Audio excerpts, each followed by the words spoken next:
আসসালামু আলাইকুম। আজকে আমরা দেখব কিভাবে প্রকৃত ভগ্নাংশকে অপ্রকৃত ভগ্নাংশে নিয়ে আসব, আবার অপ্রকৃত ভগ্নাংশকে কিভাবে মিশ্র ভগ্নাংশে নিয়ে আসব। সারে আমরা কি জানি, যে কোনো একটা প্রকৃত ভগ্নাংশ আমরা নিই। আচ্ছা, প্রকৃত ভগ্নাংশের সংজ্ঞানুসারে আমরা জানি হলো প্রকৃত ভগ্নাংশটা হবে লবটা ছোট হবে, হরটা বড় হবে। আচ্ছা, লব ছোট, লব 2 দিলাম, হরটা 5 দিলাম, তাহলে এটা হলো একটা প্রকৃত ভগ্নাংশ। আর অপ্রকৃত ভগ্নাংশের সংজ্ঞানুসারে আমরা কি জানি,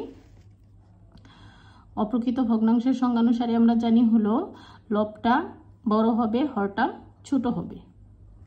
তো অপ্রকৃত ভগ্নাংশ, লবটা বড় হবে, হরটা ছোট হবে। এখন এই যে অপ্রকৃত ভগ্নাংশ আছে, এটাকে যদি আমরা মিশ্র করতে চাই সেক্ষেত্রে করতে হবে 5/2। এটাকে আমরা মিশ্র ভগ্নাংশ করতে গেলে কি করব, ভাগ করি, 2 দিয়ে 5কে ভাগ করি, দেখো 2 দুগুণে 4, 1।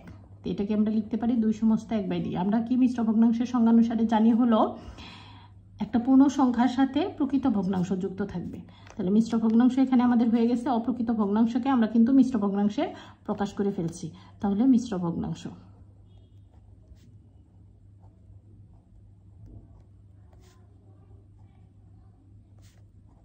2 সমস্ত 1/2। এটা প্রকৃত ভগ্নাংশ, অপ্রকৃত ভগ্নাংশ, মিশ্র ভগ্নাংশ। আশা করি সবাই বুঝতে পারছেন। আসসালামু আলাইকুম।